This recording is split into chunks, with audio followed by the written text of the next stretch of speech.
Hello, and welcome to another telekinesis video.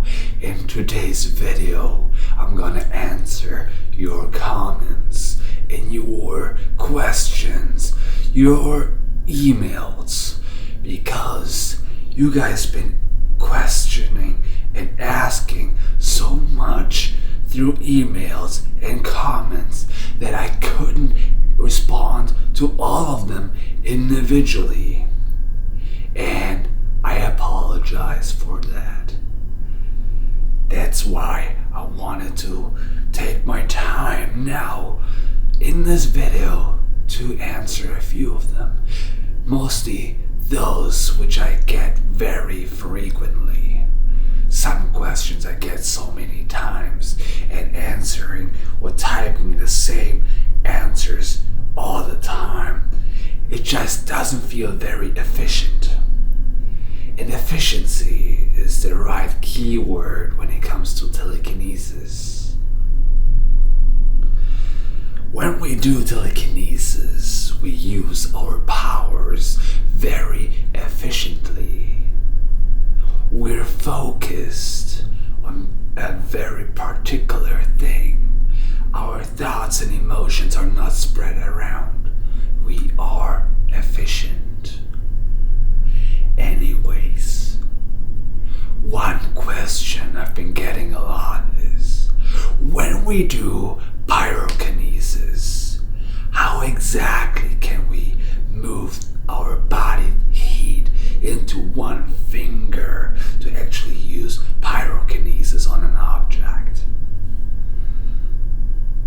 The answer is very simple and hard at the same time.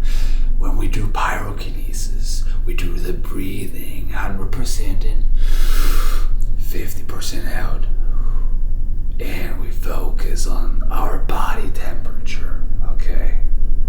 All of us have a certain body temperature, and we focus on it. We focus on the center of our body heat, somewhere here.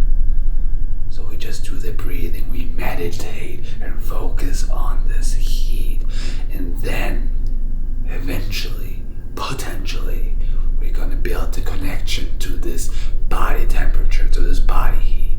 And the moment you have this connection, only then you can move this body heat to different limbs, to your arms, to your legs, to your feet, to your head, or even to your fingertips.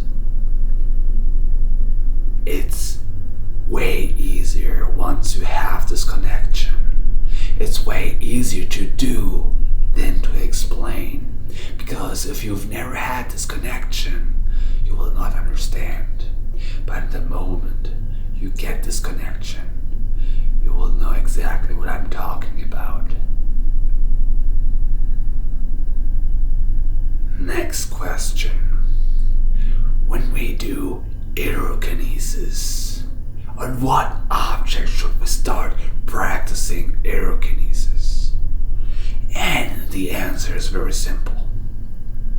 The object does not matter. When we do pyrokinesis, we do it not on an object, we do it on air. So even if you're in a fully empty room, such as myself here, I can practice pyrokinesis. Maybe you won't see that many results because there is no object you can push around with pyrokinesis, but that is okay. You will feel the air going back and forth. And actually, for practice, for training purposes, it's even better to not be distracted by objects lying around. You're just supposed to focus on the air. Just the air, no objects. So for everybody who asked me this question, try to do pyrokinesis without objects for a while. Just do the breathing, meditate, focus on the air inside of you and on the air around you. And then when you have the connection, just like with pyrokinesis with the heat, then you can start moving it around.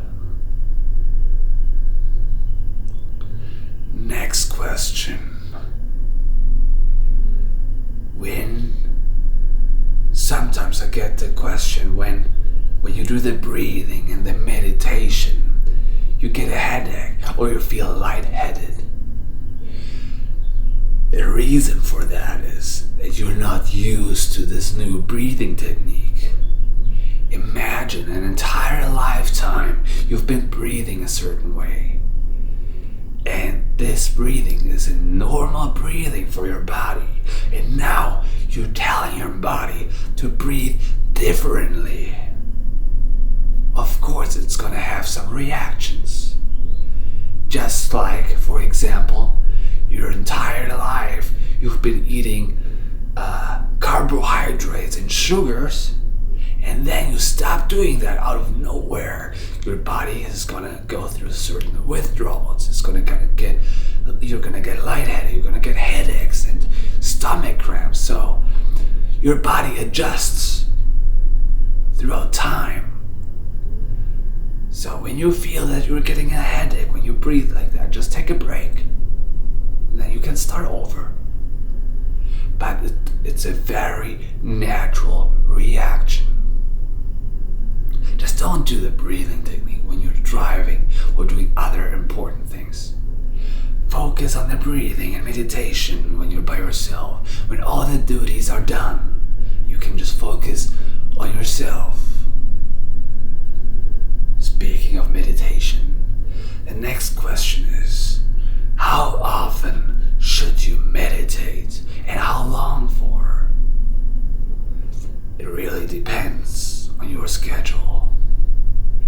If you're a very busy man, working a lot, or busy woman of course, then I recommend 20-30 minutes before your day starts, before the work starts, before you have to wake up the kids. So you can really focus on yourself. It's gonna get you so much energy for the day. You're not gonna be relaxed. You're gonna be feeling good. This is my recommendation. Do it 20 minutes before your day starts. And then after everything happened, after your work, after you put your kids to bed, after you ate, after you took a shower, then just sit down or lie down, meditate for another 20 minutes, and I promise you, your sleep is going to be so much better.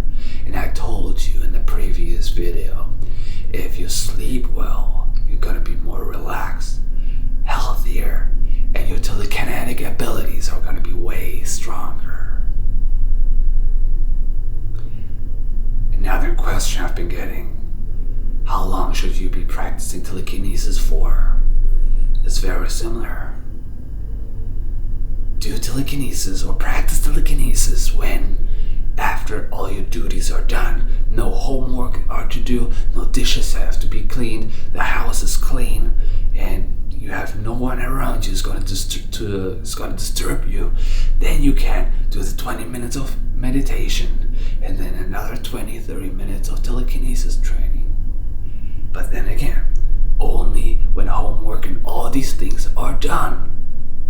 If these things are done, telekinesis is going to be so much harder because your mind is going to be drifting.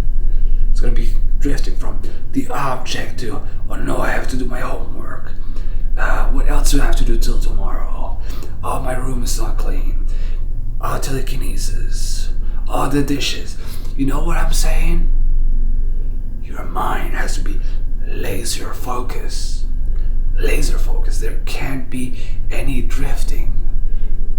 That's why most people can't do telekinesis, because they're failing when they try to focus. One last question. Sometimes you see the camera shaking and you guys think I'm levitating the camera while I do telekinesis or explain telekinesis to you. And that is not telekinesis. Actually, my wife is behind the camera and filming me, because sometimes when I do telekinesis, I want her to zoom in, to see it better. But but sometimes I just put the camera on a tripod, so I just can film myself like in this video where it's not important to zoom in. So no, I don't levitate the camera. I have never tried it because with telekinesis, another good question actually, a little bonus question for you. When you do telekinesis on electronic objects, you could break them because telekinesis could have sides of electrokinesis, and that could disturb the electric objects. So I would not recommend doing telekinesis on electronic objects like cameras, phones, and such things.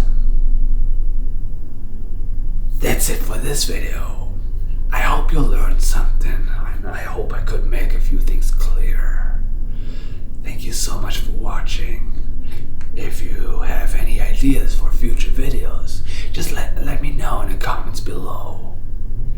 Thanks so much, and have a good day.